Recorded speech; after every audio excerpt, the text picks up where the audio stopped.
สบายดีท่านผู้ชมที่เคารพต่อไปเส้นทางนับส้มข่าวจากสถานีโทรภาพแขวงเซกองการแข่งขันกีฬาบาสเตะซ้ายนัดทำอีเซกองเอาชนะบริคำใจ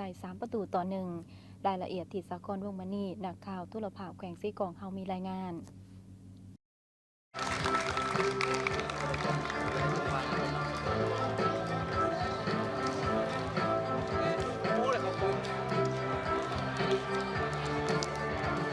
การแข่งขันกีฬาบาสเตะซ้ายในงานมหกรรมกีฬาแห่งชาติครั้งที่ 12 ที่นครหลวงเวียงจันทน์นัดวิทย์รอบคัดเลือกครั้งที่ 11 พฤศจิกายน 2025 นี้ได้เริ่มแข่งขันอย่างเป็นทางการในเวลา 15:00 น. ในรอบนี้มี 8 ทีมเข้าร่วมแข่งขันสำหรับแขวงเซกองแม่นพบกับแขวงบุรีคำไสที่สนามกีฬามหาวิทยาลัยแห่งชาติการแข่งขันได้ดำเนินไปอย่างดุเดือดและคึกคืนม่วนซื่นท่ามกลางกองเชียร์ทั้งสองทีมมาถึงนาทีที่ 13 แขวงเซกองได้ประตูทำอิฐขึ้นนำก่อน 1-0 โดยการยิงของเบอร์ 13 เท่าอึ้งคำจันทร์วงทองเวลาต่อมาบุรีคำไสได้ลูกฟรีคิกสามารถตีเสมอ 1-1 โดยการยิงของเบอร์ 5 เท่าจันทจรที่โนลาดในนาทีที่ 31 และจบครึ่งเวลาการแข่งขันทำอิฐครึ่งเวลาสุดท้ายแขวงเซกองขึ้นนำอีกครั้งจากการยิงของเท่าอึ้งคำจันทร์วงทองในนาทีที่ 68 ขึ้นนำ2-1 และหนีห่างออกไปอีก3-1 ในนาทีที่ 90 จากการยิงอีกครั้งของเท่าอึ้งคำจันทร์วงทองจบเกมแขวงเซกองเอาชนะแขวงบุรีคำไสไป3-1 สามารถเก็บได้3แต้มในนัดทำอิฐทางศูนย์นาลัยไส้สงครามผู้ฝึกกีฬาบาสเตะแขวงเซกองก็ได้กล่าวแสดงความภาคภูมิใจที่สามารถเอาชนะในรอบคัดเลือกครั้งนี้แต่แนวใดก็ดีถึงว่าในระยะผ่านมาจะมีความยุ่งยากแต่คณะผู้ฝึกและนักกีฬาก็ได้เอาใจใส่ในการฝึกซ้อมเต็มความสามารถและได้ตั้งความหวังจะพาทีมไปจนถึงรอบสุดท้ายขึ้นมาในนัดนี้เนาะเป็นนัดทำอิฐของพวกเขาทุกคนมีความตื่นเต้นเนาะนักกีฬาเขา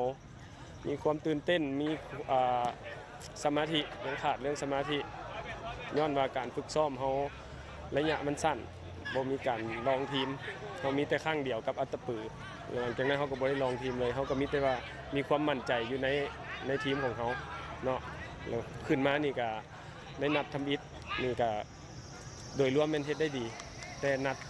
ตั้งที่1มันเฮายังตื่นยังเก่งไอ้น้องยังลิ้นบ่เข้าฟอร์มยังลิ้นบ่ออกเนาะจนมาถึงตั้งที่2ลิ้นมาเรื่อยๆท้ายเกมเฮาจึงค่อยกล้าลิ้นบานฟ้องบานแล้วให้เฮา